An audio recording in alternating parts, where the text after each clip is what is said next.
Welcome everyone to our Zoom line, and also if you're listening out there on Facebook, happy Solstice everyone. My name is Teresa Collins and I am the director of the Resonance Academy, and this event today is being hosted in our Academy virtual classroom.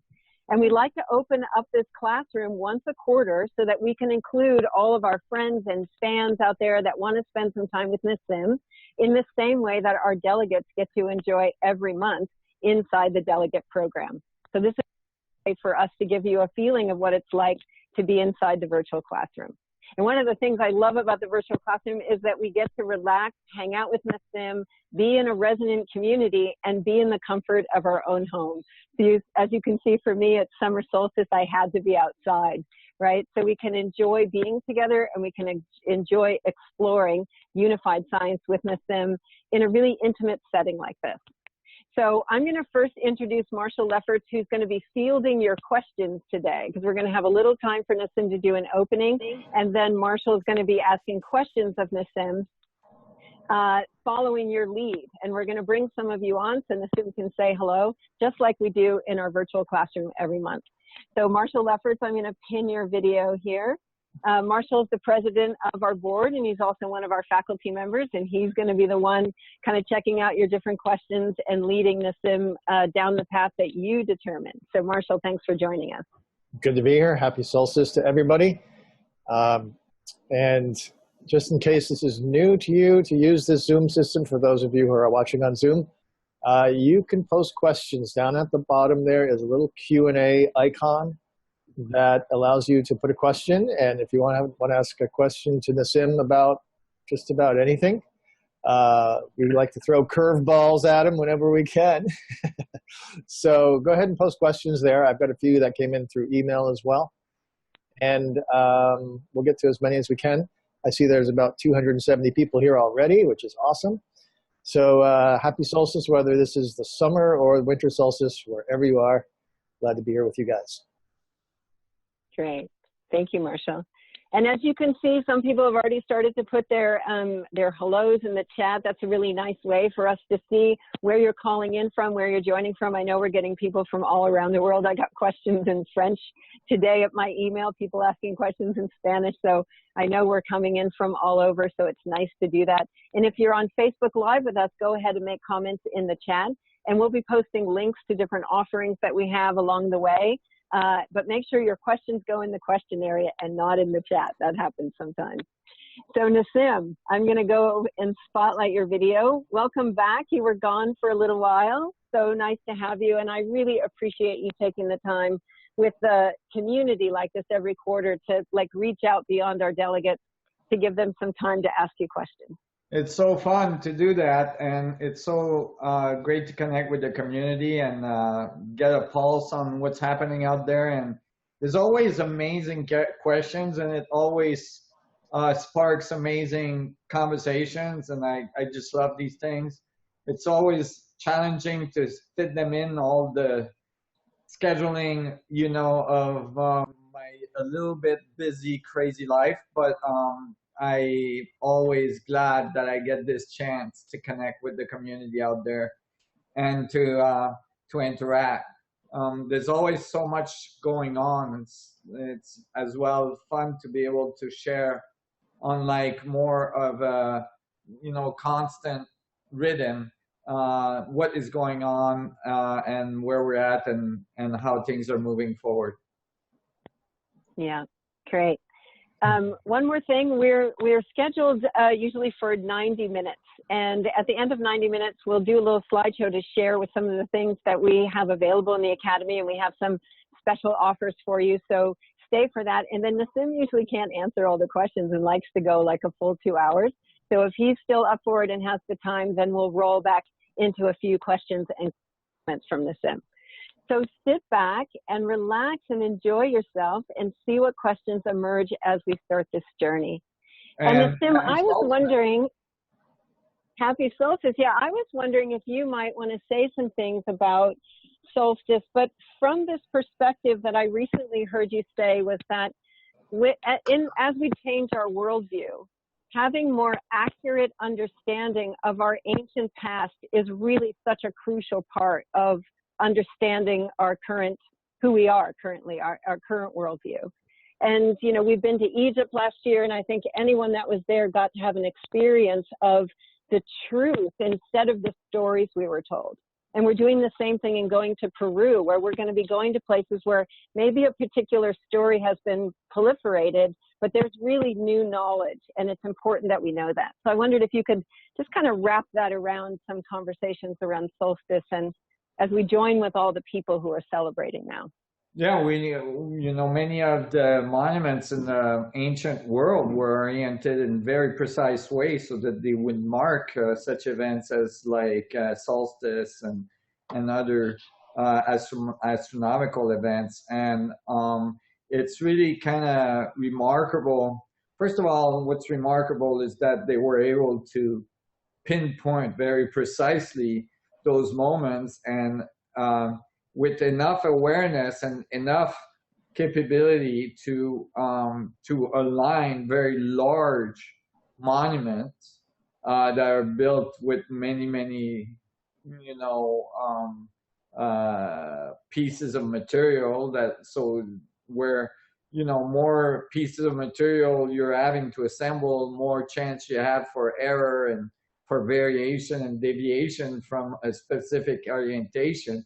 But somehow these people that were thought to be farmers and that were building pyramids in their spare time, you know, were able to align these buildings with such incredible accurate orientation that it defies even the orientation accuracy we can achieve today with our highest level of technology. So, you know, it's doubtful that the standard story about how these things were built and who built them is accurate.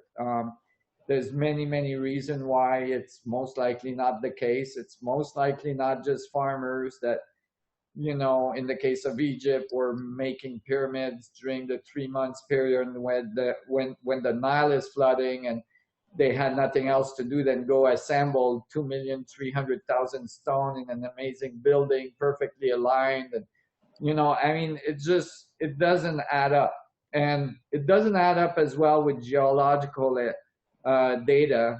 And most people know about the geological data that was first, you know, pointed out by Robert Schoch, and you know, geologists at the Chicago University that noticed that the erosion on the Sphinx probably could not add up to the Sphinx having been carved, you know, 5,000 years ago, but more likely like 10 to 12 or even 15,000 years ago. And actually that is a conservative value. Like the many geologists that looked at it after Schoch felt that he was being too conservative in these values and thought that the erosion would demand that it would be much older than that. But there's not only the erosion around the Sphinx, there's the erosion around the buildings around the Sphinx.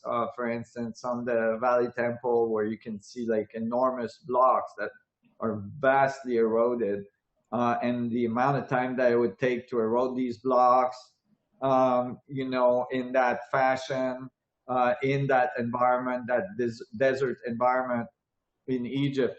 And, you know, some of that erosion requires like crazy dates, like 30,000 years old and so on and more, you know, depending on, you know, which geologist you talk to.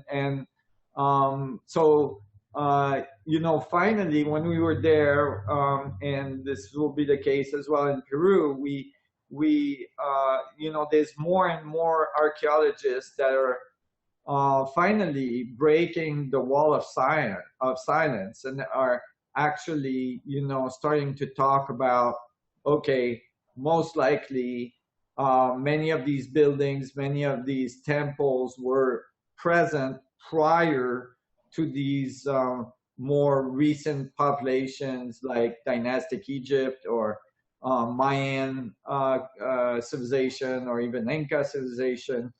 but they predate these civilizations. For instance, in the case of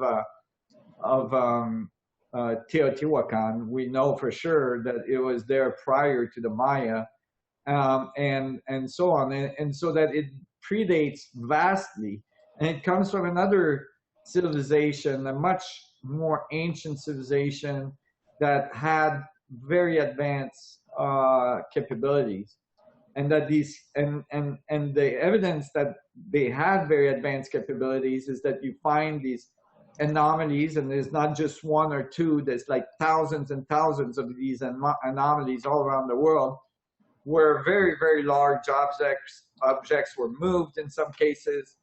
I mean, we're talking in some case, objects in excess of 1,000 tons were moved hundreds of miles from where they were quarried.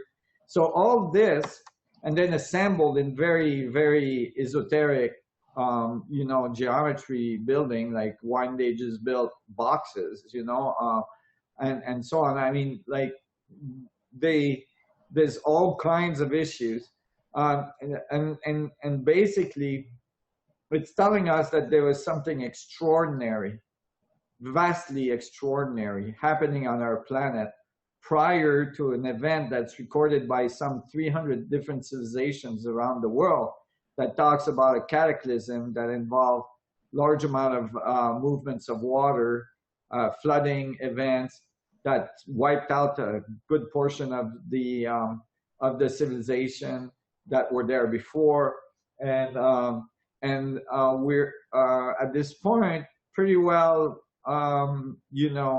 settled on thinking that that event was actually the meltdown of the last ice age, which occurred in around 10,000 years ago, and in that region between 12,000 and 10,000, there was this fracture, this rupture in the evolution of this civilization, where the civilization actually disappeared and only the remains were left. These remains eventually got found by other civilizations, like the ancient Egyptian, that until those times basically lived in the desert and very simple structures and so on. And then, eventually,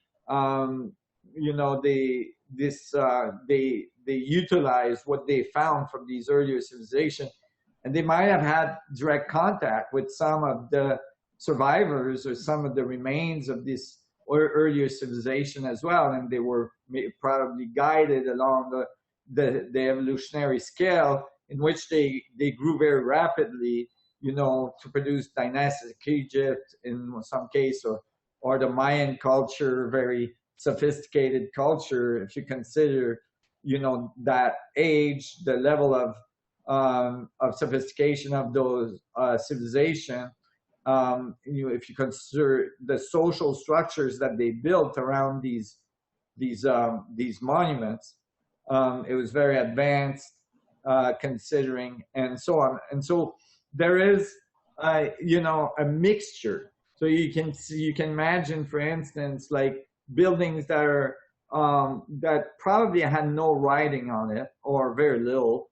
For instance, like in Egypt, there's monuments that are being found in the sand right now, that I was previewed some of them, that don't have any writing on them. They don't have hieroglyphs all over the place. They don't have stories of kings and queens and all this stuff that you see on most of the buildings in Egypt. We're starting to realize that, and this is archaeologists, Egyptologists, now this new field that's called chemitology,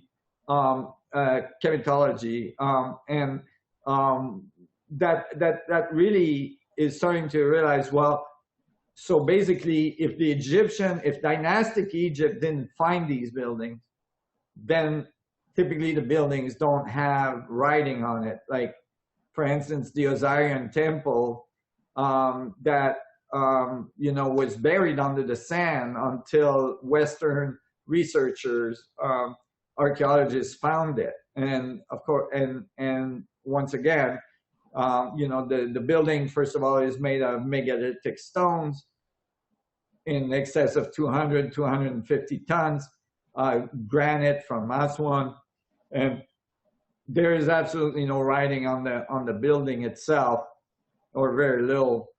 Either than the flower of life that's on there, and so on. So this is typical, and we are starting to really see the difference. I mean, the difference was obvious to most of us, but the mainstream had come to conclusions in the early 1700s and the 1800s, and these stories were sticking, but they are finally starting to modify the story because the evidence is so overwhelming and it's being found all around the world.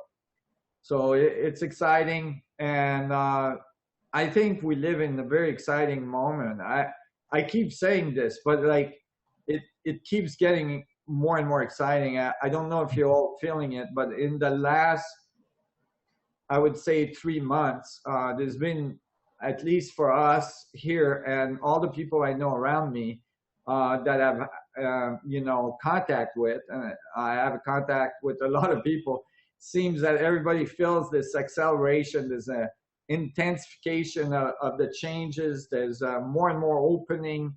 I'm just blown away. It's remarkable. I just was in Europe on tour. I'm about to do another tour, a smaller tour,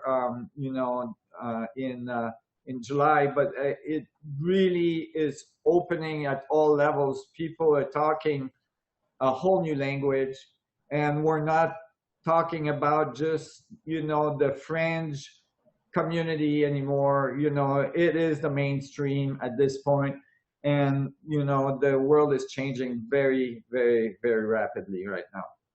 That's my feeling anyway. Yeah. Thank you, Nassim. My pleasure. Do you do anything on solstice? Like, how do you hold this moment in our cycle? Just to touch on solstice for a moment. Right. I just I think that well, for me, it's just a question of tuning into nature, and tuning into nature every day is a good thing. Like this morning meditation, I definitely felt like an extra zing, from being in that moment again in the spiral, in our amazing spiral around the sun. But I think that what it's about is that we, it's an empathic connection with the natural world, and maybe in certain moment throughout this incredible spiraling, path that we follow, there is more energy available, if you'd like to think of it that way. There's more information available, and it's good to tune into it and to integrate it and become conscious of it, so that we can be part of the engineering of our life and our society in a more profound way. And so, for me, it's just a question of stopping the activities, even if it's only for a few minutes. So I was up at 4 this morning, and I spent some time in quiet, reflection, and I got a sense of peace and a sense of purpose today, of that like my level of business right now is over the top. Like there's so many things happening at the same time, both at the lab, at the foundation. There's a lot going on in my life right now, including all the responsibility I have,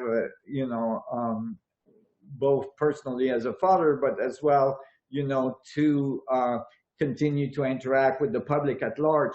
And it really is remarkable that I don't know if it's the same for everybody out there, but throughout this acceleration, throughout this amount of like workload and busyness, I actually feel more calm and more centered and more stable and less stressed than previous years. A little bit more how I felt in my van when I was isolated. I had zero responsibility, and you know, but in the same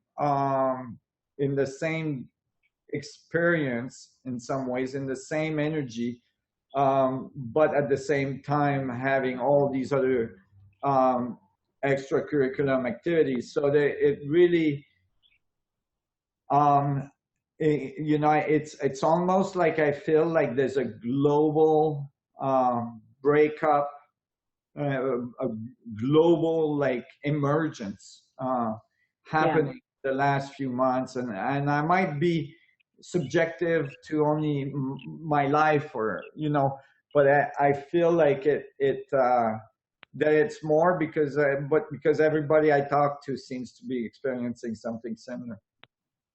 Yeah, I'm definitely feeling that too, Nassim. And it's so nice for us to be able to gather on moments like this where all around the world people are coming together and celebrating, our connection with nature. And so let's do that on this call today with this beautiful group we have, and connect with everybody else out there that's doing the same. Yeah, and I mean, from experiments, we know that there is variation in, for instance, random generators that are networked around the world, the computers that are meant to run completely random functions. And, during world meditation time or like large events, these computers have been shown empirically to produce all of a sudden high level of coherency that they shouldn't be producing.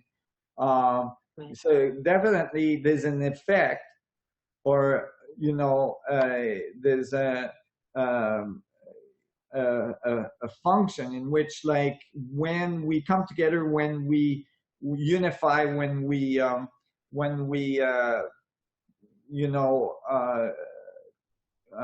use the community in a single purpose, we actually have an impact on the morphogenetic field of the planet.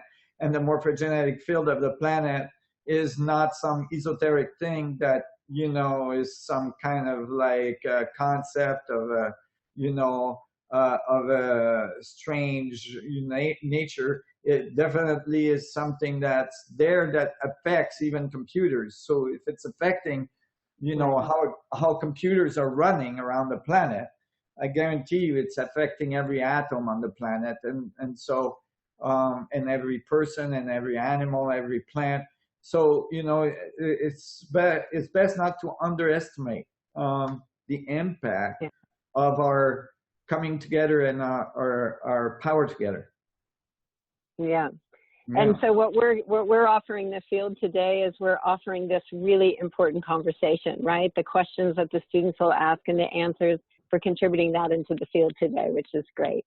So Marshall, I bet you have so many questions now that everybody's been stacking up. So you have a big job today. Stacking up. I was babbling. And no, that was so perfect, Nassim. That's just what we needed. And we'll let students know that, Marshall, if you give me their name, we will bring you on camera, because Nassim likes to see who's out there asking questions. If you don't want to be on camera, you just can refuse to do that, and that's okay too. All right? Nassim, we like your cosmic babbling, by the way. Thank you. We do. We love it. We have such a range of questions. Thank you, everybody, for popping them in here.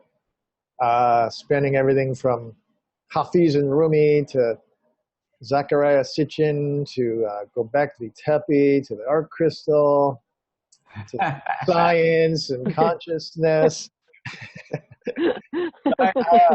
Where to start? Fasten your seatbelts. I think we'll start with some of the ones that came in through email, because they were here even ahead of the call. Nassim, you want to start with a little about consciousness, or a little bit about the science and the physics. Where would you like to start? Let's start with the science and the physics. Okay. We can get into the softer sciences after.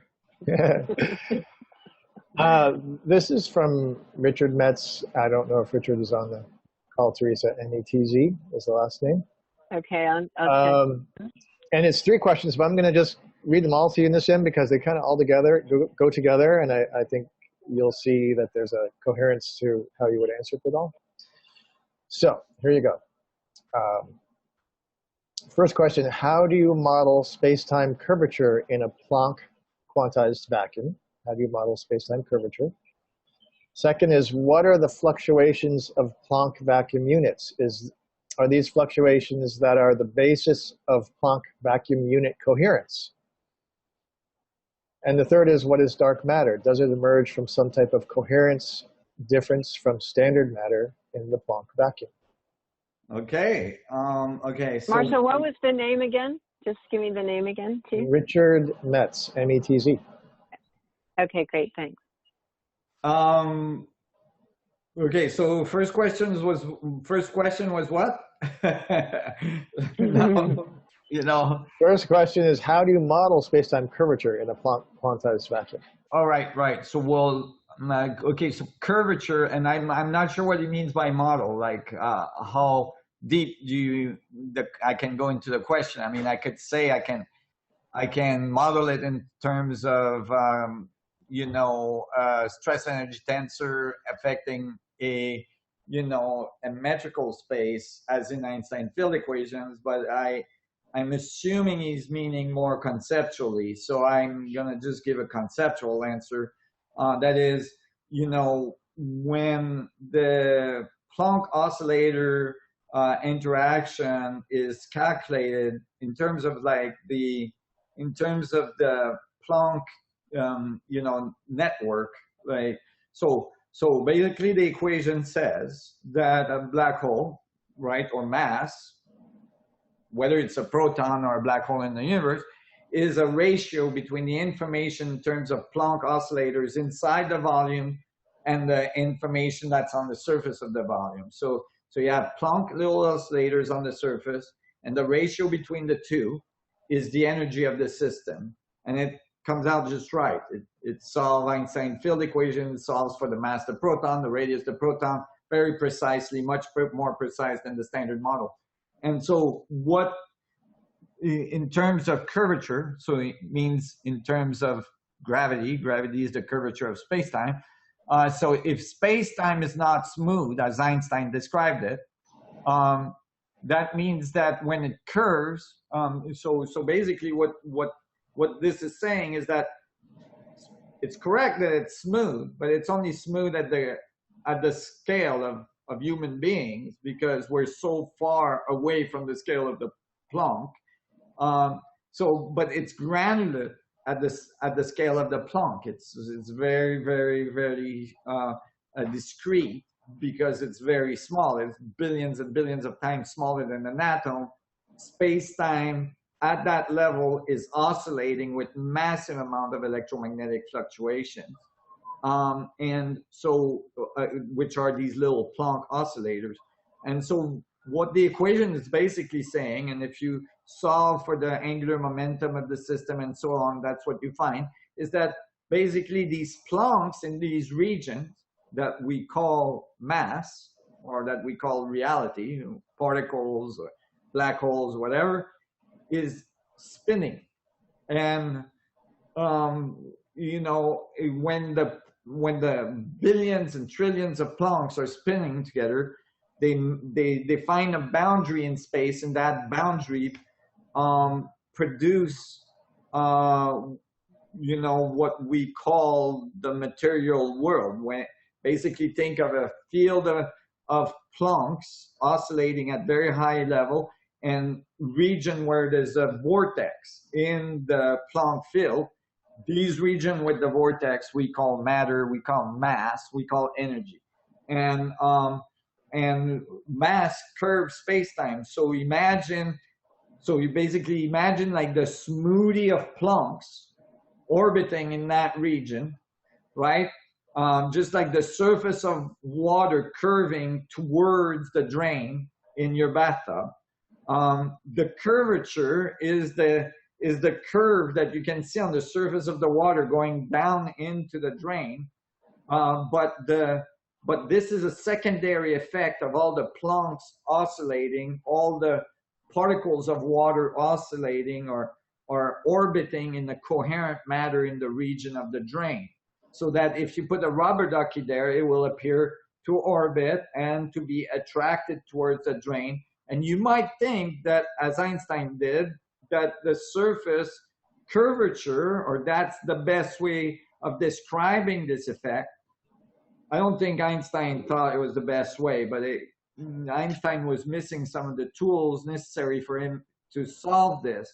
He would have solved it for sure if he had the tools we had today, if he had the physics we had today. He didn't have it at the time. So he was missing some of the pieces. But basically, you know, the Plancks that are oscillating, the field that is oscillating, is creating curvature. And that's how you model curvature in terms of the Planck field, is because the Planck field is orbiting that there is curvature. So I hope that describes, I think of as a smoothie universe. This as well answer the third question, which is dark matter. Dark matter is an artifact of standard theory. It's not a thing out there. It's a concept in people's mind. Basically what was found is that when you look at the galaxy and the mass in it and the speed of our of rotation of this galaxy, there's a serious problem, and that is that there's not enough gravity to hold the stars inside the galaxy. They should be flinging out. And so in order for physicists to repair that problem in physics, instead of concluding that there might be an error in the equation or in the conceptual notion of gravity, they assumed that they were missing 80% of the mass required to make the galaxy do what it does. And so they invented a thing called dark matter, which is like some kind of like magical kind of matter that that is not interactive very much with other particles, so it's invisible to us, but it curves space-time just fine, and it's producing the missing mass, right? Which ends up with dark energy, which is another problem at the cosmological level, to be some 96% of the mass of the universe. That is, our equations only predicts 4% of what we need in terms of mass in the universe to make it do what we observe it's doing. And of course, it's not dark matter or dark energy, but it is just the fact that when we look at a galaxy, we are looking at all the stars orbiting in it, thinking that's the only thing we need to account for in terms of the mass of the object, when in fact, the galaxy is orbiting in space because all the stars and the dust and the electromagnetic fields are actually orbiting with the Planck field. The source of the rotation is the Planck field. So think of it as a coffee, and you spin the coffee, right? And then you pull out the spoon. And I don't like, do that tomorrow morning. You know, if you drink coffee, I don't drink coffee. I can't drink that stuff. It makes me bounce off the walls. But if you do, you know, drink coffee, spin the coffee in a black coffee, and then take out the spoon, and you will see that remarkably, you cannot see, if the coffee is very homogeneous, you cannot see that it's spinning. It's just black. And you can't see that it's spinning. So you don't know that it's spinning until you put cream in it. And then as soon as you put the cream in it, like you see a little galaxy appear. And basically what the standard model has done is the equivalent of calculating the mass of the cream without calculating the mass of the coffee that makes the cream spin. So of course, they're missing most of the mass because they only are calculating the effect and not knowing the cause, and the cause is the vacuum. So we resolved all this. We're about to publish that, actually. We resolved it years ago. I actually presented it with Dr. Amirabel Baker at the Royal Society 2 years ago.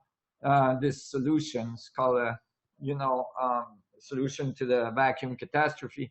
And we can account for dark energy, dark matter, the whole thing with our equation comes out just right, for the mass of the universe without the need for strange, unknown kind of dark something. There's nothing dark about it except the vacuum, and you actually consider the vacuum, then it all becomes very bright.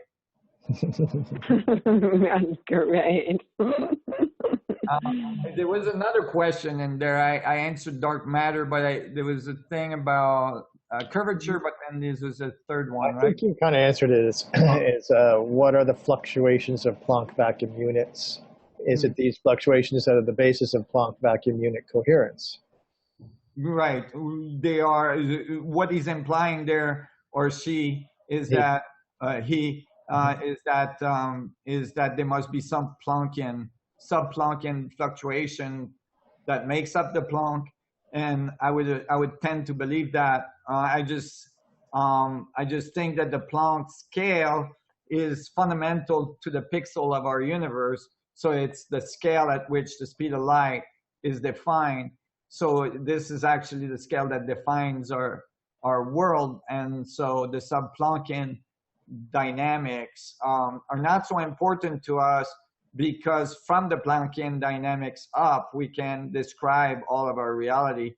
And from it, we can extrapolate what the sub-Planckian units would look like, and we can extrapolate what the multiversal structures looks like as well. So we can repeat the pattern infinitely big and infinitely small. So what's important is to be able to understand the pattern at our scales, at our scale range, so that we can develop, first of all, understand the universe, understand ourselves, but as well develop technology that interacts with it in an appropriate way.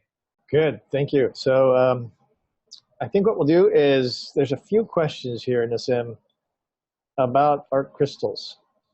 And a few of them are on a very similar theme, which is, and I'll go to a couple of others after that. But so I'm not going to specify who's asking, because there's about 3 that are asking a very similar question here. Okay. Which is, are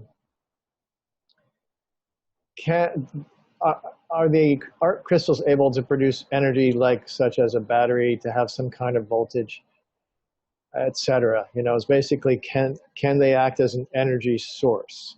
And if so, how many would it take to actually make that applicable? They can,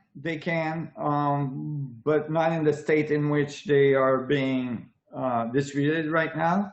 They do produce energy in certain ways. You can see the change in energy, for instance, in the water structure when it's in proximity of the crystal. So, and that's very real. Basically, you can see self-ionization of water structure and so on.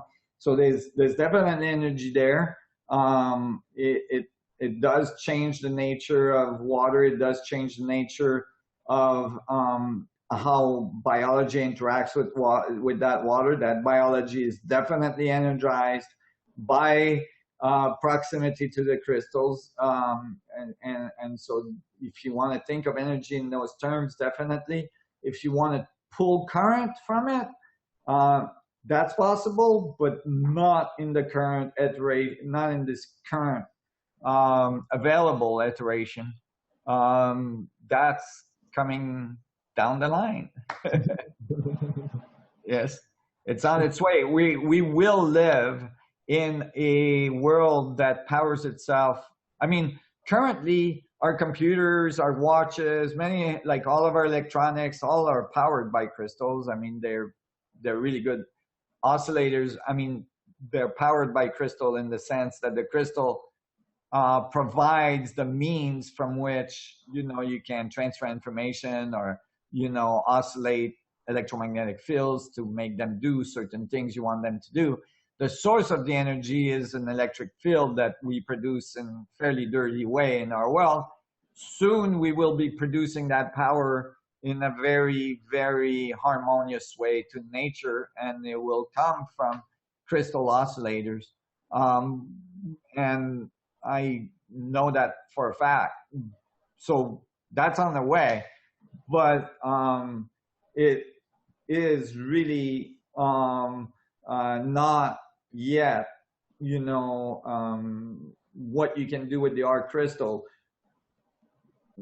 You could think, ultimately, I guess, if you really wanted to, you could pull a few microwatts from the differential that it produces in water, and power or something from it, but it's very minimal. Not much yet. No, not in terms of electric field.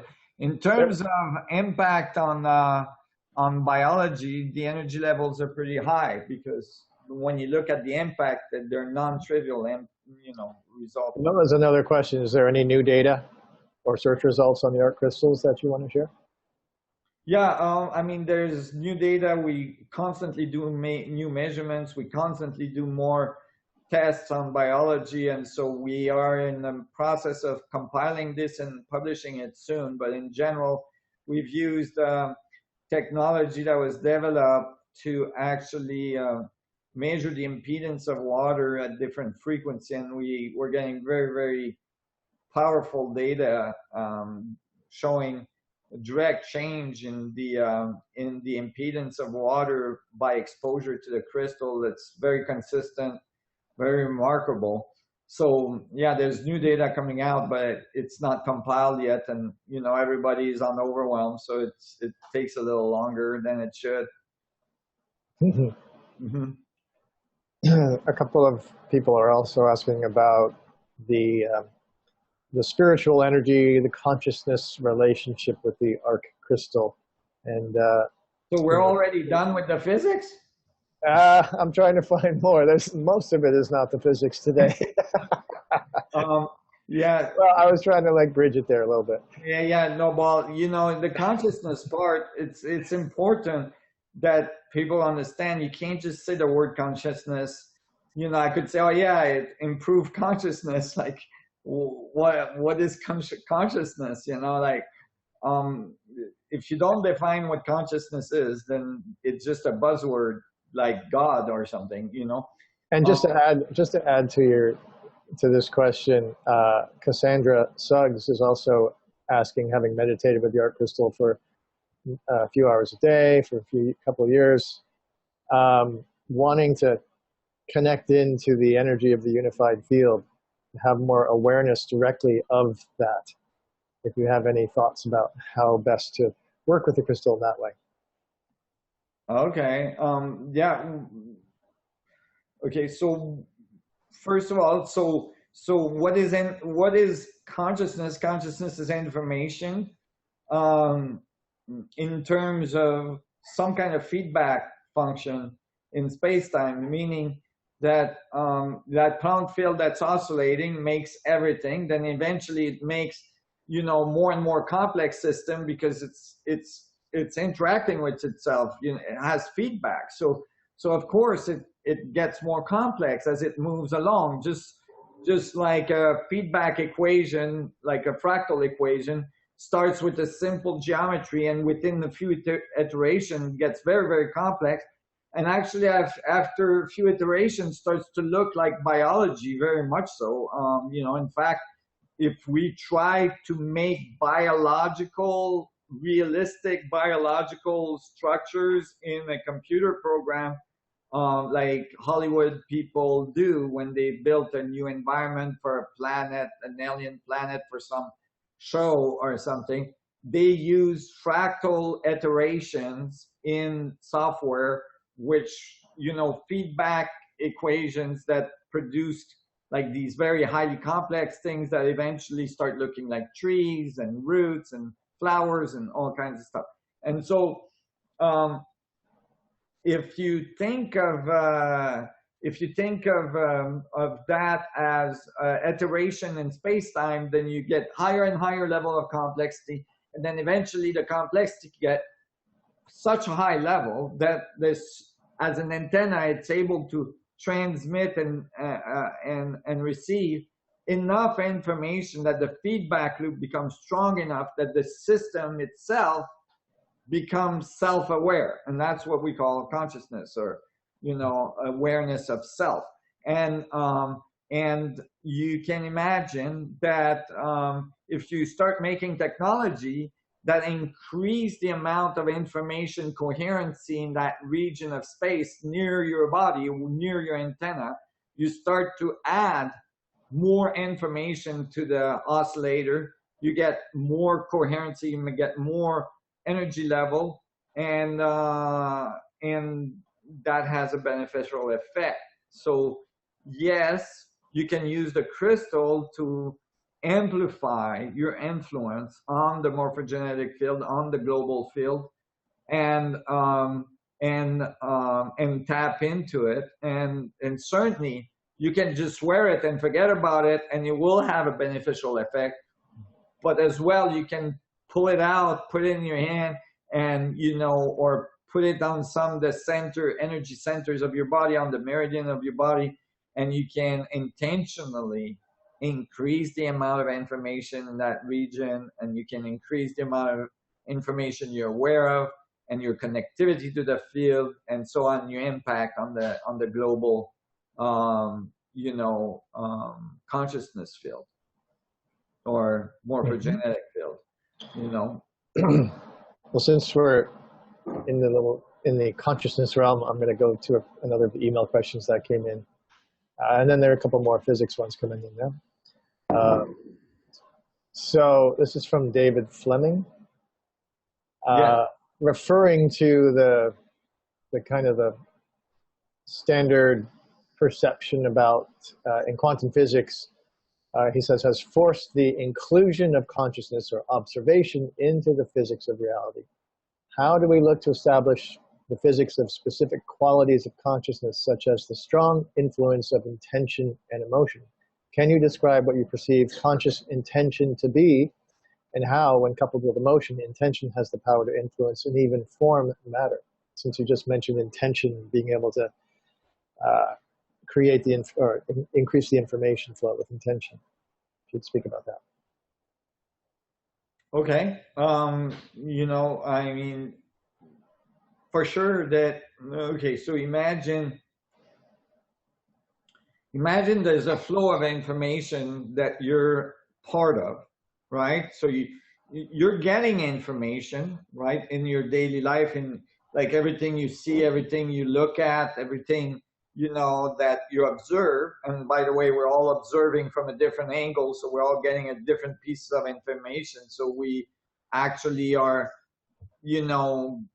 all kind of like collectively, producing the diversity of the world in that sense, meaning that we're all humans, but we all look different. We're all a little bit different. We all have different digits. We all have different irises, because according to this view, because when we're gathering information, feeding them to the vacuum through our biological structure, into the atomic structure, into the vacuum state, we are actually giving different sets of information, different interpretation of the same thing. So then the feedback makes us a little bit different from each other.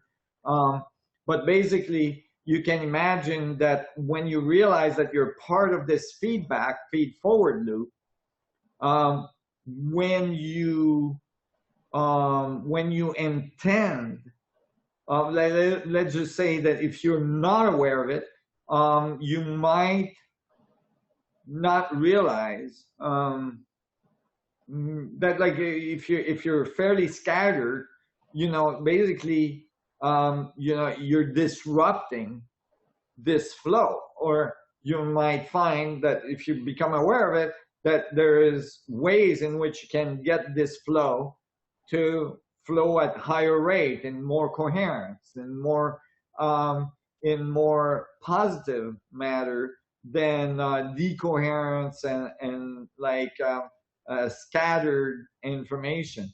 So that like intention is really like a focus on a very specific set of information, a focus into like manifesting it outside yourself, meaning manifesting, you know, or inside yourself, whatever you're trying to change, but that you're consciously making an effort to send that very specific information into the field, and you know, and then reacting to what the field is feeding you back, right, as a result, and then continuing to send that level of information. Maybe what you get back is not exactly what you want, so then you continue to insist on a specific set of information that you're trying to obtain on, and you know, it demands a certain focus, and it demands a certain state, emotional state, that's stable enough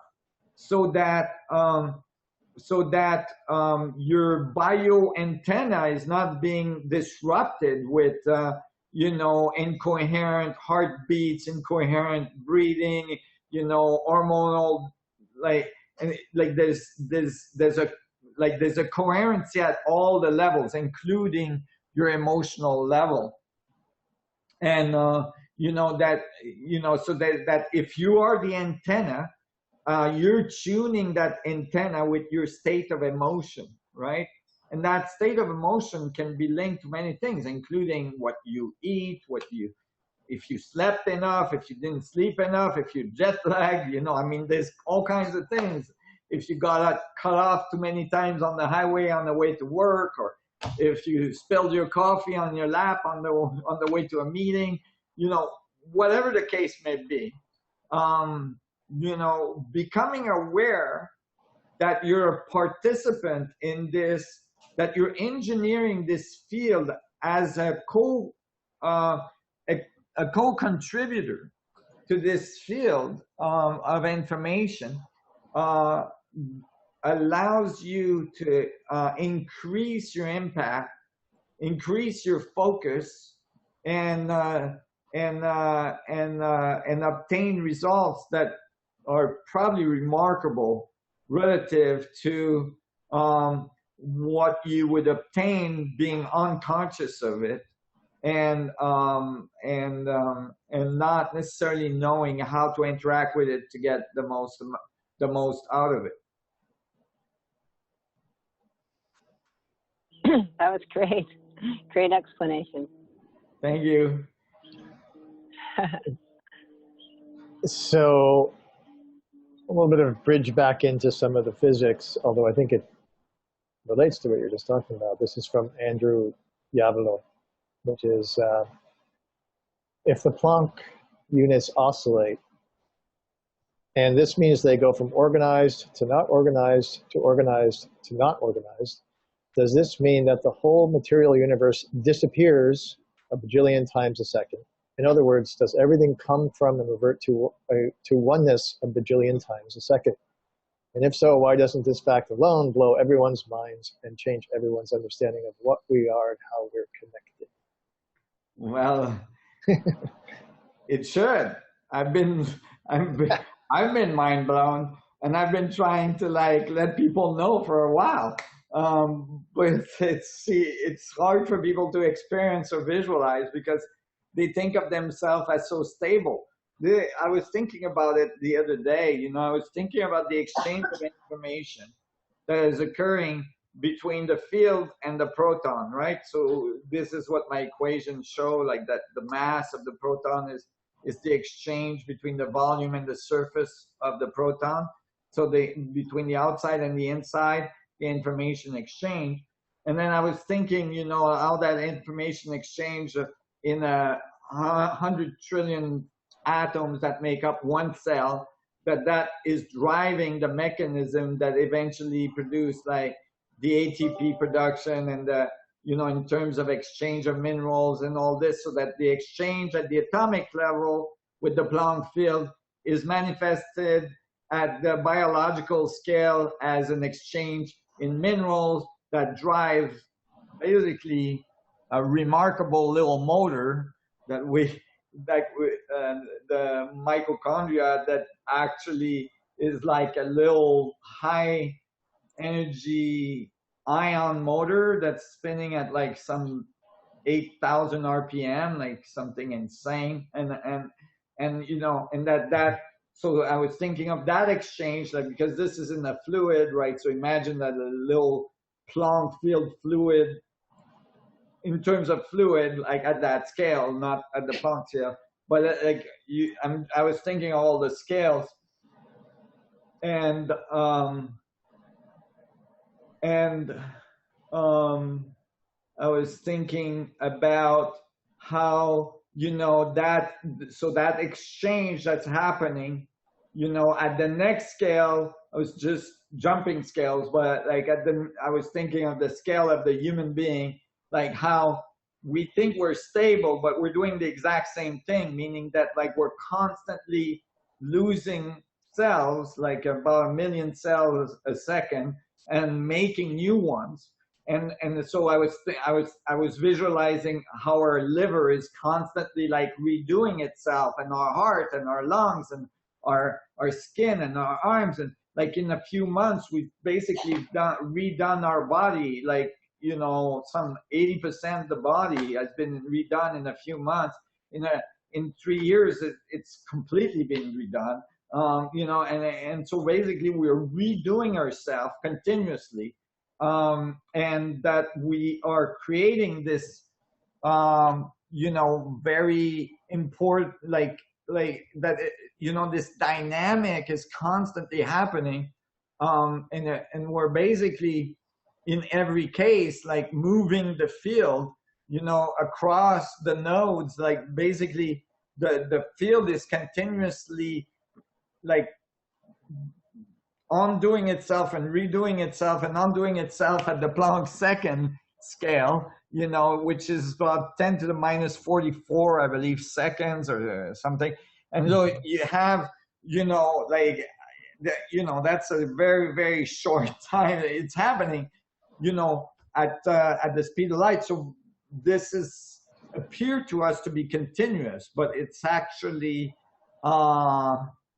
something that is much more dynamic that we experience, because our awareness of the dynamic nature of this change, and the fact that we're constantly updating the whole, because when we calculate the amount of Plancks that are doing this fluctuation inside the proton, it happens to add up to the mass of all the other protons in the universe. That is, the information of one proton is shared across the nodes, like through the network wormhole, right? That we call the space memory network, and basically updating the whole. So you're basically the whole, and then you're you, and then you're the whole, and then you're you, and you're like remaking yourself at the Planck scale, at the Planck second. And it's remarkable, and it should blow everybody's mind. But we're not necessarily aware of it, and so it's hard for people to relate to it. Yeah, that's great. So here's another physics question for you, Nassim, from Elizabeth Trotman. Okay. When you solved for the proton, you also solved for the frequency, and you said the result was, in quotes, typical measured value of the gamma ray emission frequency of the nuclei of the atom. Does this mean that every atom has gamma ray emissions, including in the human?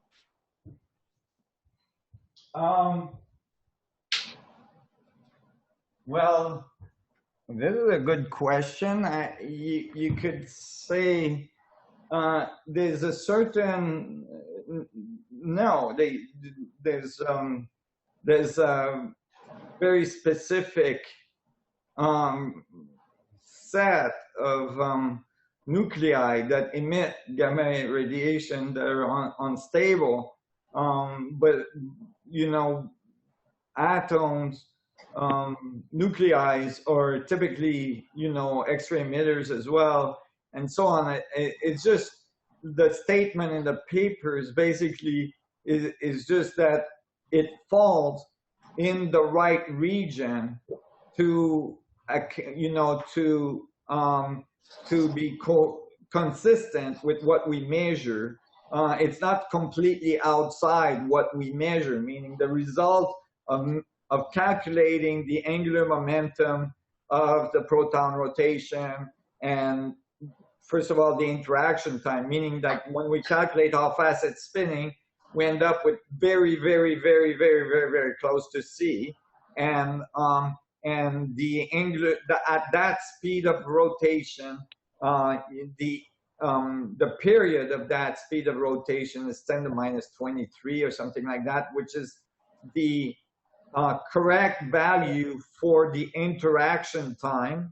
That is how fast the strong force grabs onto stuff that are flying by, and that, you know, is consistent with what we measure, and that, you know, that rate of rotation in frequency is equivalent to what is consistent that we measure with, you know, around, you know, nuclei. So this is what the statement is meaning to say.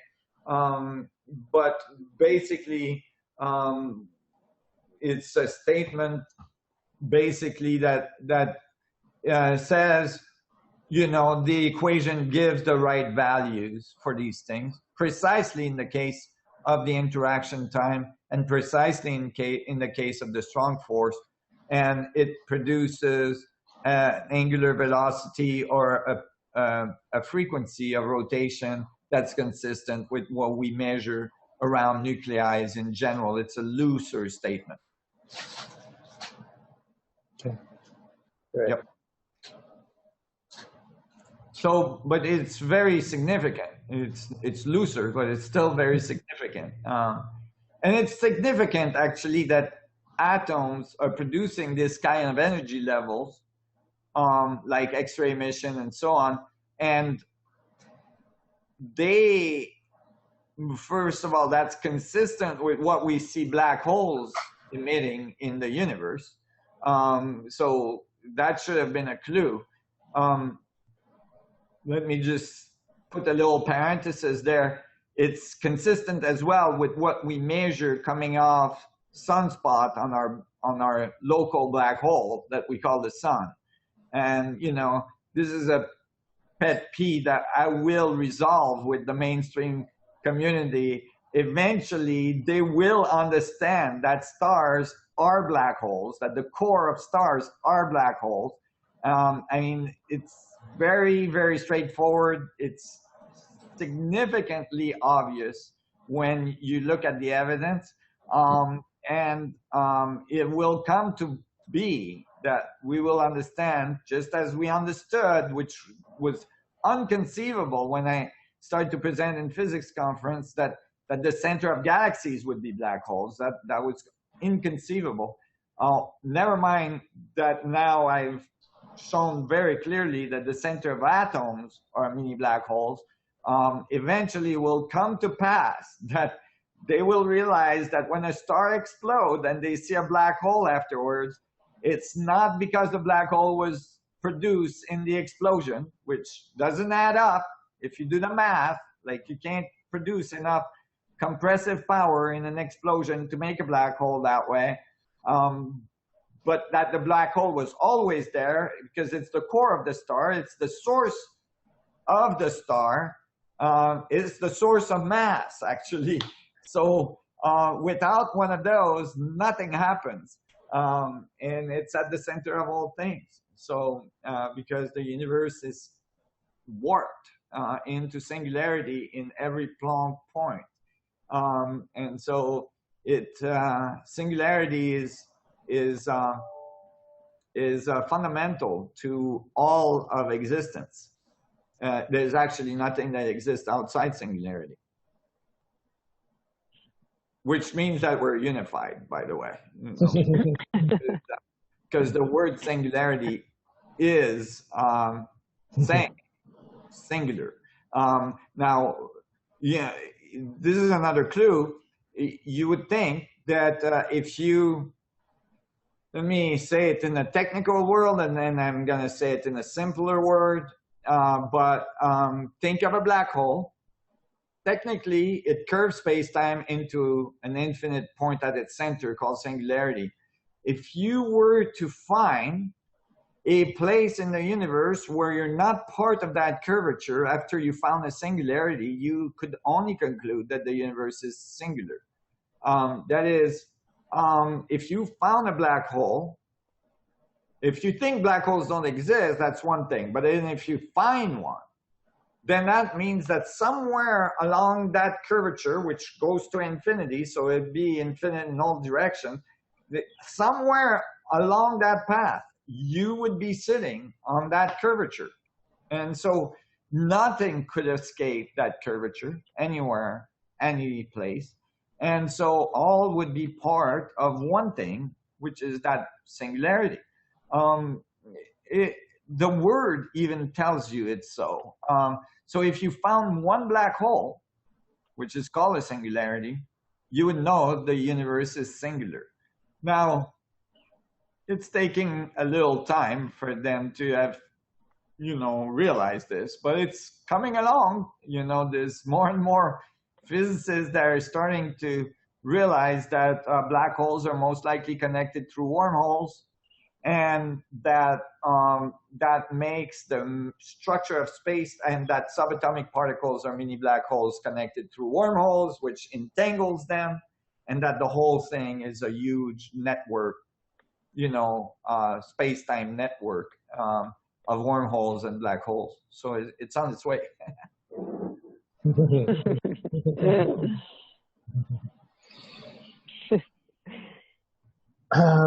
Let's see.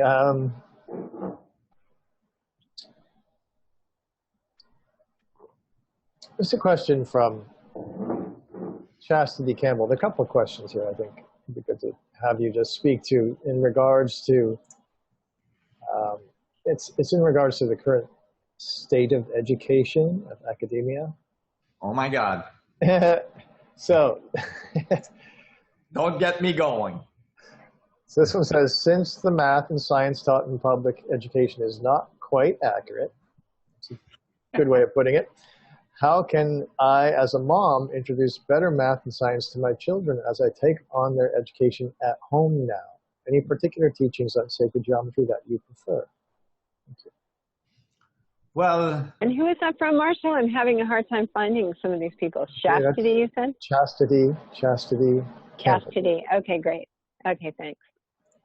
Well, big dilemma. I mean, when you become a parent, what do you do with your children? You send them to those places where they sit for 8 hours and listen to stuff that in general is most likely inaccurate. I don't know. It's not obvious. It's not easy. No, she did talk about homeschool in this case. Yeah, and so homeschooling, if you can, afford the time, is a great option. But then even if you're homeschooling, what resources do you give your kids to get them, an education that actually is valid? I mean, one thing for sure is that if you're homeschooling, hopefully you're able to give practical information to the children, which typically they don't even get at school, they might know how to solve, some algebraic mathematics, or even some differential equation, but typically they don't necessarily know how to balance their checkbook, or cook a good meal for their kids, or kind of like the obvious things in life seems to have escaped our educational system. It's kind of weird. But I guess that's left to the parents. the resources for information is not like for education is just not very common, like and so it's not obvious, like it's really not obvious. This is one of the reason I started the delegate program, is because it's like, okay, we have to start our own educational organizations, because there's just not many out there that have, you know, the level of awareness and coherency and understanding that's required to actually give a chance to the kids to actually you know, get a more holistic view and complete view of whether it's from history to advanced physics. You know, mathematics might be an exception. You know, mathematics is, you know, does pretty good job in the standard educational system in terms of, you know, if you're trying to get more advanced mathematical knowledge and whatever, you know, from quaternion equations to matrices, or, you know, differential equations, so on. You can do that. But if you're actually trying to get a complete view, a global view, a holistic view to your children, it's not obvious. It really isn't. And it's not obvious to find stuff that's not as well embedded in dogma and religions. And, you know, dogma shows up in many different ways, including in science. There's definitely a dogma of science out there. You know, like scientists are very dogmatic in many ways. They tend to want to hang on to theories, even if they can see that they are not complete, or that they're, you know, they are inaccurate. They will defend them, you know, to the end, just because of the fear to realize that they have to modify the theory. So, you know, the delegate program is one of the things I could recommend.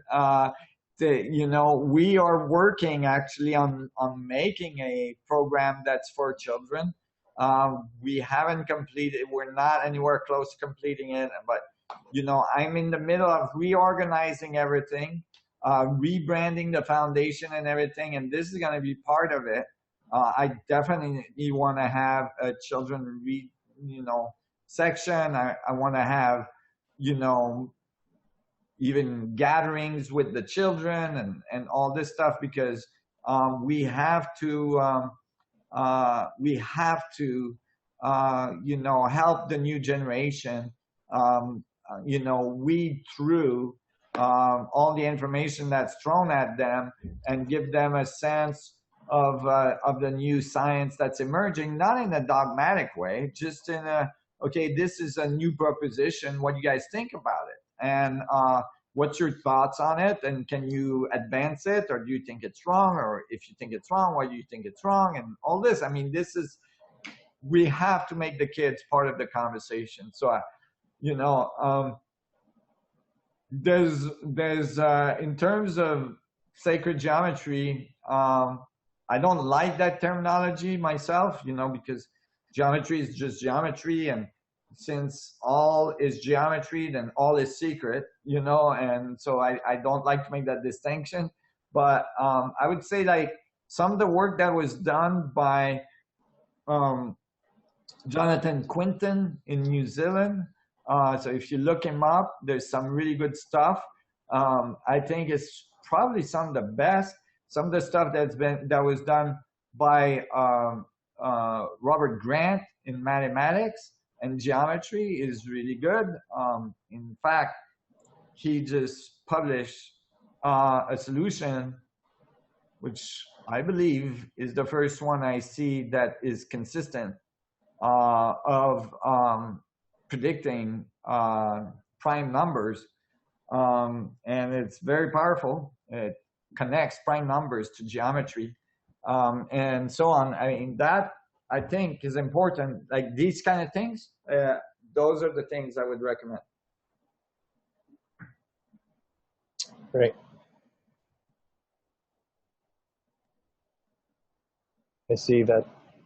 I mean, if we're going to educate the kids, for instance, in archaeology, you know, like making sure they're aware of the work of Robert Shaw and, you know, the work of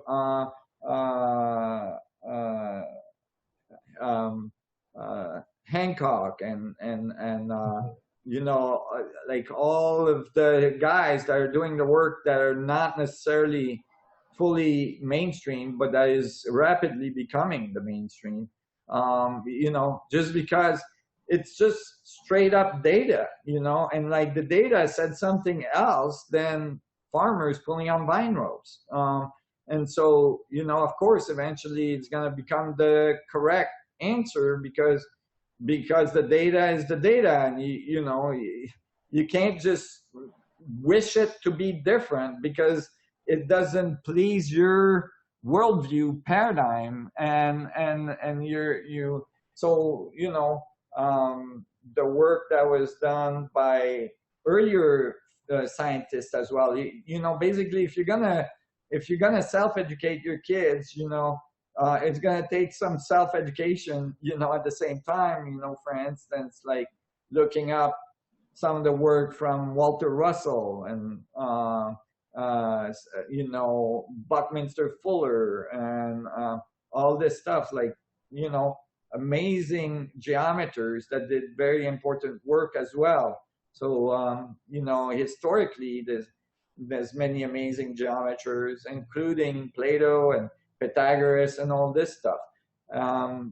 Kids don't necessarily understand at a deeper level what these philosophers were talking about.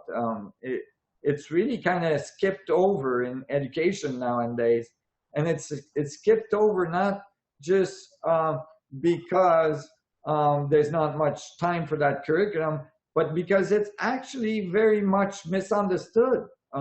It's not it's not clear to the mainstream, to the current, you know, educational system. Actually, the deeper meaning of the Pythagorean philosophy or Plato, or you know, and the deeper meaning is very deep. Like Newton worked on it feverishly, you know, like all of his life, and spent more time studying that level of philosophy and alchemy and so on than physics, you know, like and in his private writings he came to conclusions that were remarkable. He, for instance, in his private writings, which are still not understood, are still not, like, they just reemerged a few years ago, like a decade ago, and you know, they were censored by his family when he died, but they, you know, when they reemerged, like, people were shocked. They thought of Newton as some, you know, dry physicist that came up with mechanical functions for the universe. Far from the truth. You know, when you read this private writing, it's clear that he understood that singularity was at the center of all things. That you know, I mean, he didn't call it black holes, but he described it as black hole, and he was on it, like seriously on it. But nobody would, like, kids only get taught that when they go to school. So if you're gonna homeschool, then you're gonna have to dig yourself, and you know, and it's all there, it's available. You just gotta dig. You know, like you can find a documentary on all this private writing from Newton. I think it's called Newton the Heretic or something, and it's you know, a science documentary done by History Channel, I believe. And so, you know, it's out there, but you got to dig. Hey, Nassim, I did post the 2 papers that Robert Grant just published, so I put that in the chat.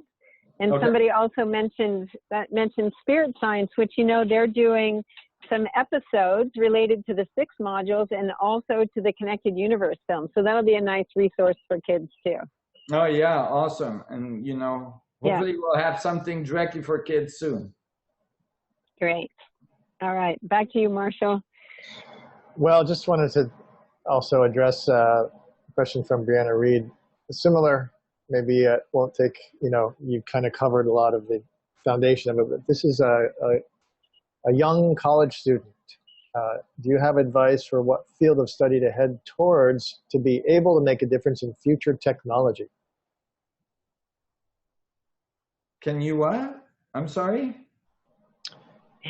So as a young college student, do you have advice for what field of study to head towards to be able to make a difference in future technology?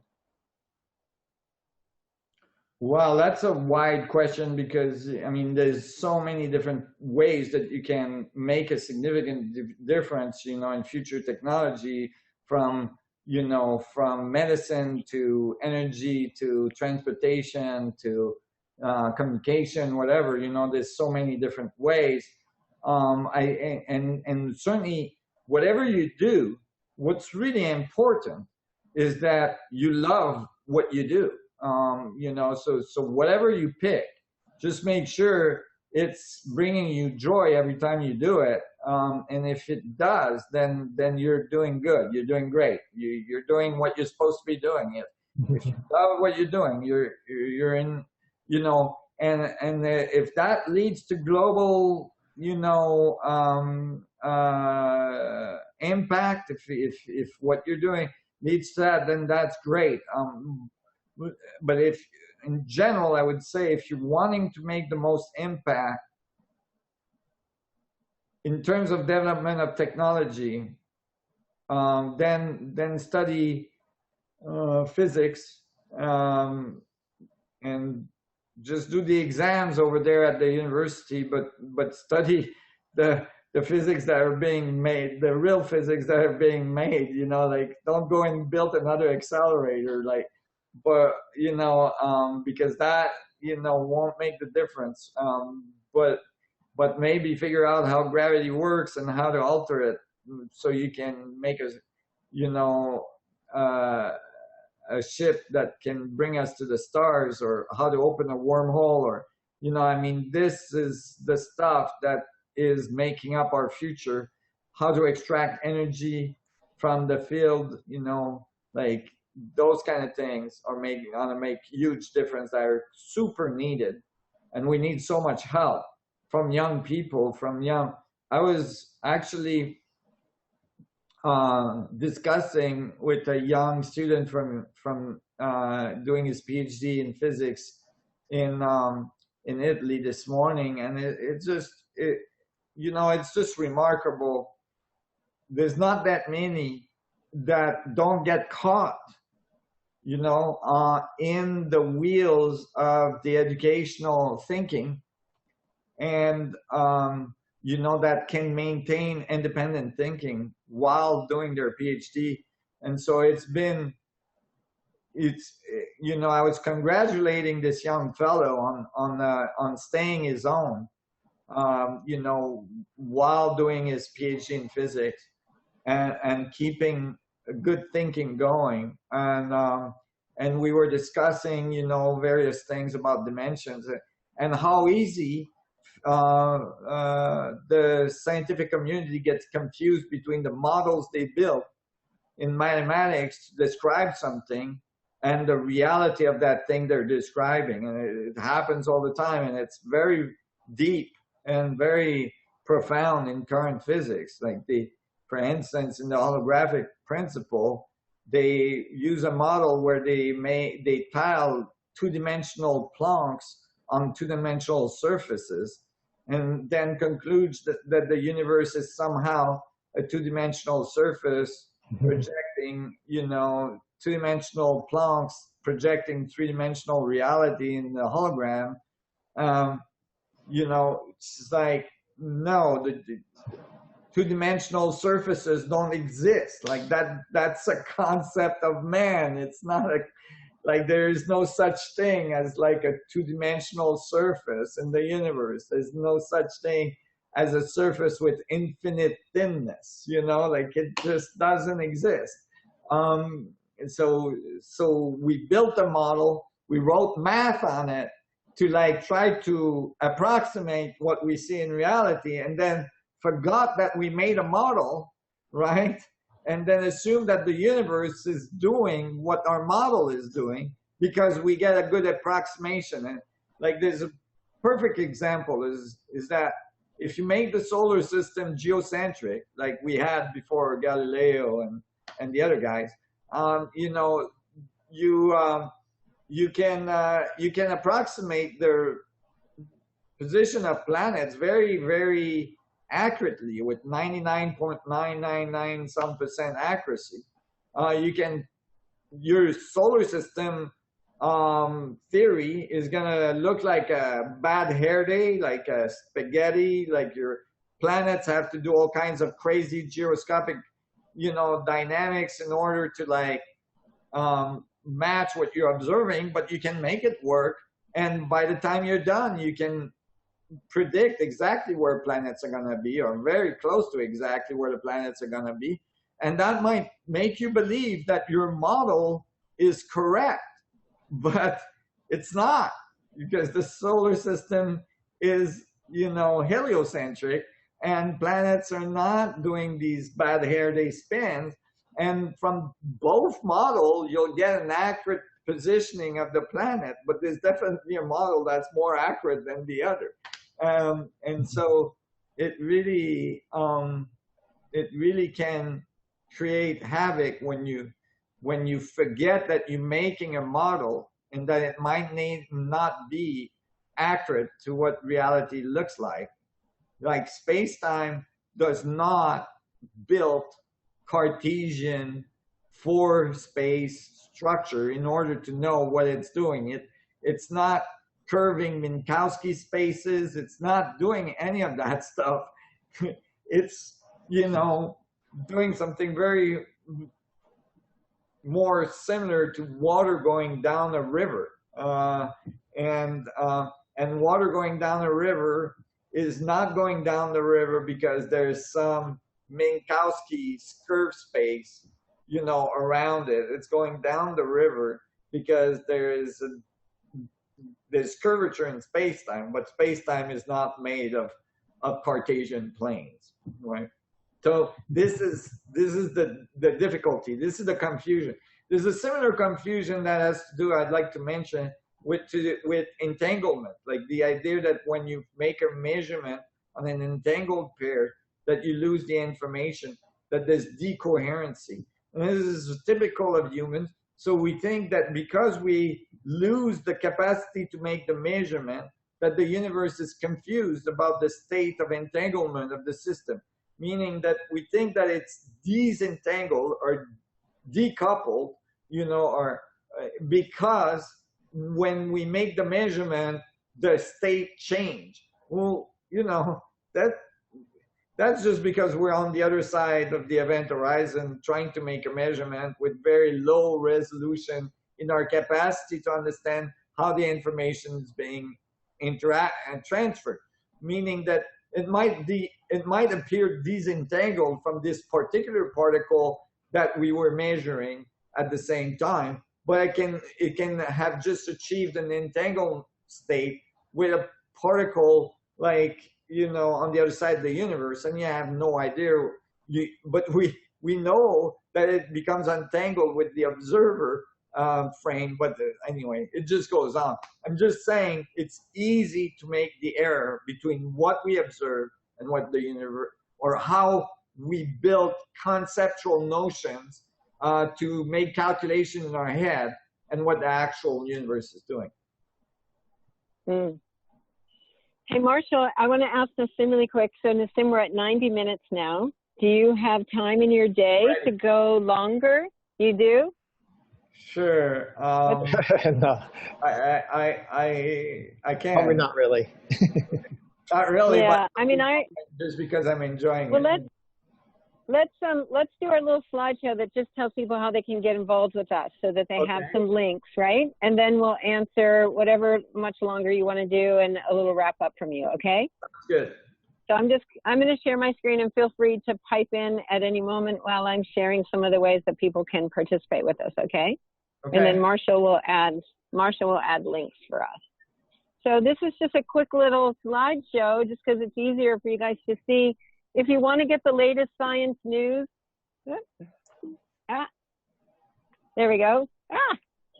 If you want to get the latest science news, you can go to resonance.is, and Marshall's putting the link in there, and you can just hit that subscribe button up at the top, and that's going to get you in, right? And if you want to go deeper, then we invite you to enter into the Resonance Academy, and that's where we're diving deep. And you can get started with the Explorer Path, which is free, and it gives you tons of great resources from our virtual classroom and articles and all kinds of things like that. So anybody can jump in as an explorer. But if you want to go deeper, then you go into the delegate path. And calls like this are what happens in the delegate program. There's 6 deep modules. Everybody should be taking this to get a base. I'm going to go back because it's going so fast. And then we have live with Nassim calls, we have faculty Q&A calls, and we have breakout groups. And then you can also join us if you're a delegate, if you're in the academy, at the sacred site. Oh, this one slipped in. Let me stop that one right there. Just a second. We had 2 people who entered in at Contact in the Desert with us. I got an automatic slideshow going. Isn't this hilarious? And Taylor Franks and Lysine Whitaker won passes, and we're going to send emails to them. So you can join us in these delegate gatherings. We went to Egypt last year. We had such a great time, and we learned so many new things that we didn't learn in our school programs, right? And had a fantastic time coming together as a community in person. And now we're going to be going to Peru and Bolivia and taking an amazing adventure there and exploring those sacred sites. And then we have Academy electives from our faculty and researchers. And right now we have one with William Brown. And I'm going to have Marshall put a code in there to save $64 off his course. These are going all on their own. We have Jamie Janover's Revisiting Egypt. We have one with Robert Grant, The Etymology of Number. And he has a new one coming out, The Language of Light, which is, there he goes, The Language of Light. So these are wonderful courses that you can continue on once you start your delegate program. And then one coming up in the fall, Quantum Geometry with Adam Apollo. So there's great things to do. And you can also join the research by getting an art crystal, because then you're relating to the technologies and the geometries and beginning to affect the coherence inside of yourself. So you can purchase an art crystal. If you come to one of our retreats, everyone gets one. And then Nassim is going to be going back to Europe and doing some events in Bordeaux, in Barcelona. And he's also participating with a new academy called Mind Valley U in Estonia. So some really wonderful opportunities if you live there to do that. And I have no idea why that slideshow did that little quick adventure. I had to talk so fast. But you get an idea that we have a lot of things to offer in the Academy. Super exciting place to be. And I think one of the most important things is what you've been experiencing here today, that there's a community of people that care about this conversation. And there's faculty like Nassim and Marshall and William Brown and others who are showing up every month to be with us. So it's not just an online academy where you're kind of off on your own, but you're actually learning and exploring these ideas alongside the faculty and adding your own questions and genius to help guide what the learning journey is. So we hope that you'll jump in on one of these adventures with us. And again, the links are in the chat for you. So Nassim, I'm going to put you back on. Yeah. You mentioned a code, and I don't know if that was embedded in one of the links, but I didn't see something with a specific code for $64 off. So. Yeah, I'll put them in, Marshall. I had sent you a little private chat about it, but I'll stick it in. Oh, didn't see Hey, that. Nassim, do you want to say anything about any of the offerings, especially like Peru and the Academy, and just why we feel it's so important that we gather together now in these conversations and in this kind of learning experience? Right. I mean, the academy basically is critical because I think that, you know, for even if you want to just understand it at the more superficial level, to understand what is coming along, like what is changing in our worldview, what is changing in ourself and our understanding of the world around us and all this. I mean, including, you know, entering a community that span, I think we're in 90 countries now, you know, and connecting. We're in the middle. We're finally, you know, getting the delegate program in French. The Spanish version is gonna come shortly thereafter. You know, so we are like, you know, entering into the larger conversation. We do this for 2 hours every month and answer question and all this and have the conversation with the community. And so, you know, to stay abreast of the situation, as well, you know, in terms of like continuing to interact with our website where we're placing, you know, science news every day. And so to actually, you know, and then to actually come together in very special sites all around the world, you know, with our art crystals and, you know, increasing coherency in those regions and, you know, pulsing the morphogenetic field around the planet and so on. I mean, it's just like entering, you know, the you know the foot soldier of the new world, you know, like it's so critical that we come together at this time and that we make this transition, and it has implication in terms of developing technology and developing the world in a completely different way. And so it really is an important moment, and to participate in it, I mean, this is the best door of entry that we could offer for now, including, you know, many other teachers that are available now on our sites. So, and then, you know, and then what we all bring to the table and what we all, you know, participate. And we're working every day on trying to find new ways of making it more easier for everybody to connect together and to like strengthen the community. So we're thinking as well as doing a yearly delegate program gathering that's not necessarily in an eccentric location, because in those cases we can only bring up to like 150 to 200 people, which is already large groups for those regions. But having a convention where we could have a large space and host a few thousand people and get all the students together in one place, that'd be really, really awesome. So I'm looking forward to that. So there's many things that are involved in getting involved, and it's critical at this time in history that you get involved. Every person counts, and it makes a big difference. Thank you so much, Nassim. It is exciting what's coming. There's lots of changes that are going to be happening inside the Academy and with Resonance.is to continue to provide more unified science education and resources to everyone. And again, there's places where you can get that for free, like on Resonance.is. You can join the Explorer Path for free. We want like money not to be a barrier. And we also want to make sure that we can support the foundation and the researchers. So any participation or engagement that you have in any of the things that we offer helps us to keep doing exactly what we're doing here. So we need you. It's about us doing this all together. Right. Hey, Marshall, is there like a question that you feel like would be a nice one for Nassim to land on, or do you just want to make some closing comments and then turn it back to Nassim? What do you got?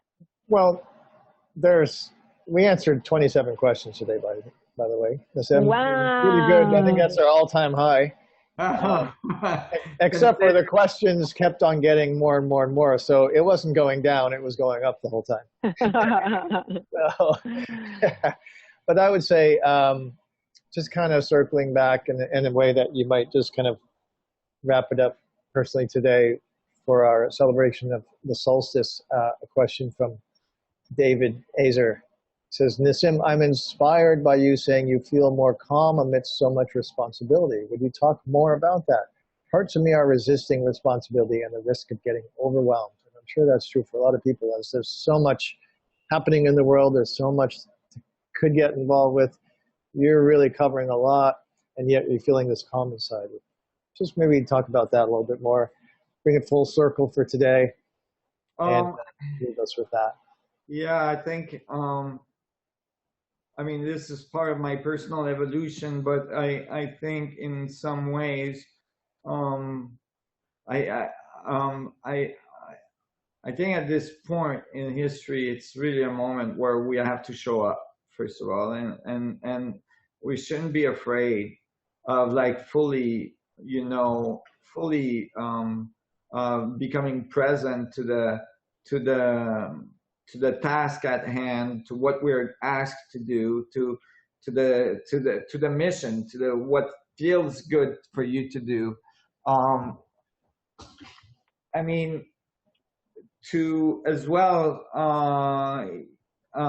you know, a full commitment to ourself as well. You know, a full commitment to our evolution, to your transformation in a completely vulnerable way, to allow ourselves to be completely vulnerable, you know, completely open, completely transparent, completely vulnerable, and that, you know, in some ways for me, that you know, allows me to like be able to take on everything I take on, and a lot is not known by the population of how much, you know, I'm involved in many different ways, but the, you know, because the details are not necessary for everybody, but basically, you know, to say to the universe, I'm here, I'm fully available, and I'm fully showing up,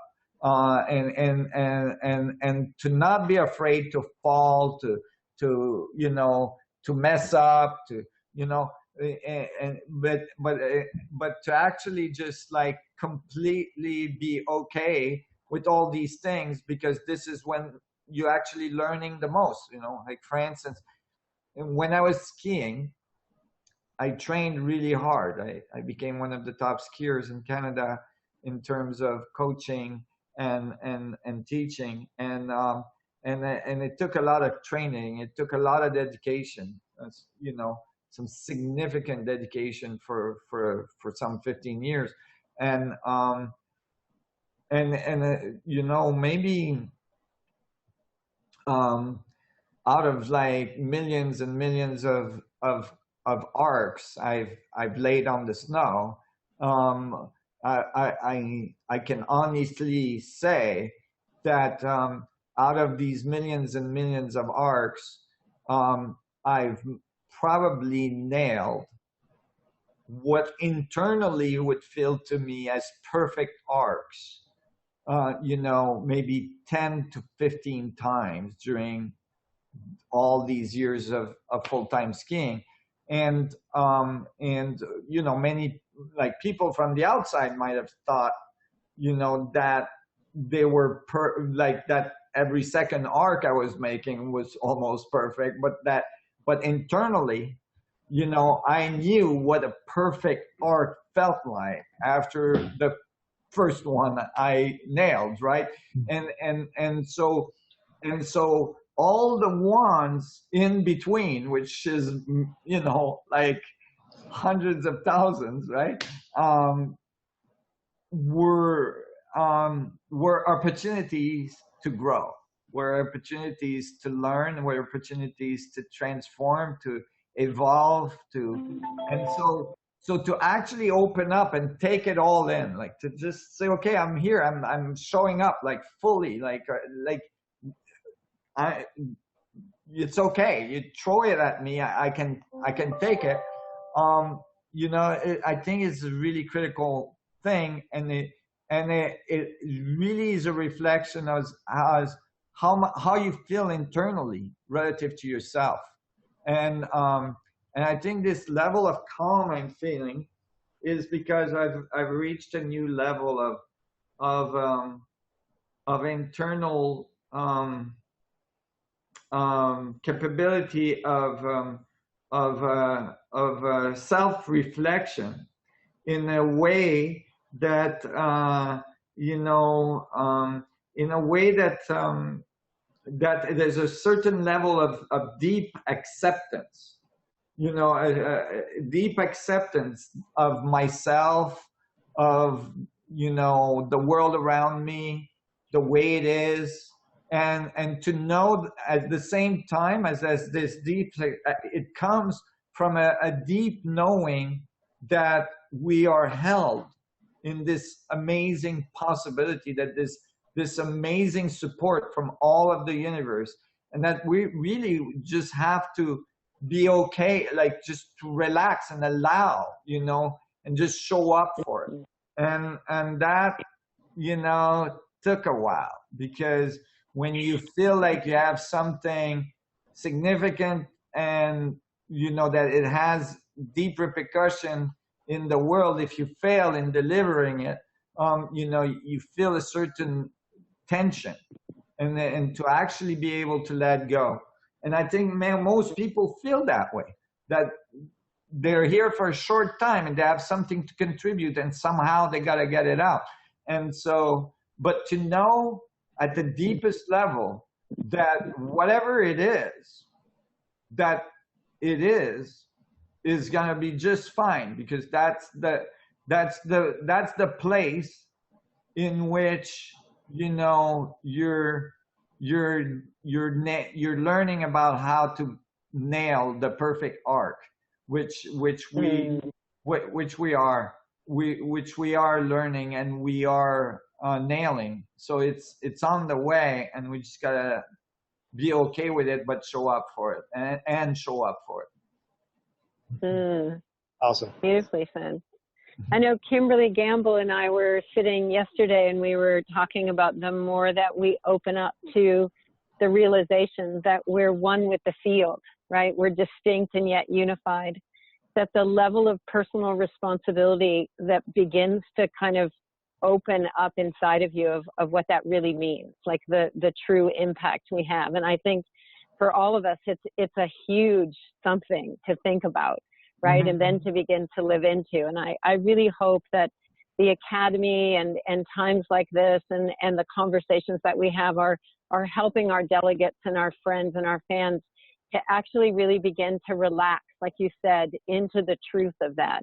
And to not be afraid of the personal responsibility required, but just to take one step at a time and be sure that our actions are aligned with our intentions. And she said there was one thing her grandmother told her that she could think about anytime she had a choice to make or an action to make. And her grandmother said, if everybody on the planet did the thing you're thinking about, would the planet be a better place? And I thought that was a really good thing to think about, right? Like, would it really benefit the whole me doing whatever it is that I'm doing? But right. Anyway, you certainly open up for us this doorway into a really different understanding of the unique impact that we each have and how completely profound it is. So I always appreciate that, Nassim, and you said it over and over again today. Thank you. And, you know, happy solstice to everybody, you know, and thank you for the amazing miracle of the sun, you know, our local singularity, the earth, or the singularity we stand on, and all of the cells of our body, and this amazing dance, this amazing mechanics of this amazing spiral that we're, you know, producing in space as we move through the ether. And you know, thank you for the participation, for all of you being out there, all of you that are working with us in a direct, indirect way. everybody that has a thought, that supports us, that in any way, shape, or form. You know, thank you for all of you that we don't know yet, that we would love to know. And you know, when we meet again, you know, until Did Nassim freeze right there? He did. And until then, may the vacuum be with you.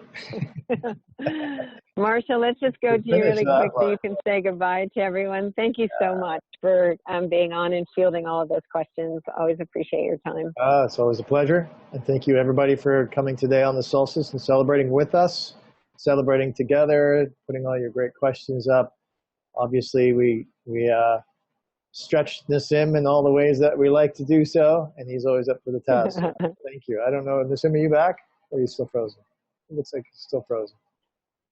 Yeah. As I've been people saying, may the vacuum be with you until then. Right. And the recording will be sent out to everyone. People are asking. Yes, there'll definitely be a recording. We'll send it to everyone, and have a beautiful solstice day and a lovely summer, and we'll see you soon. Come join us in the Academy. Come to Peru. Love to see you.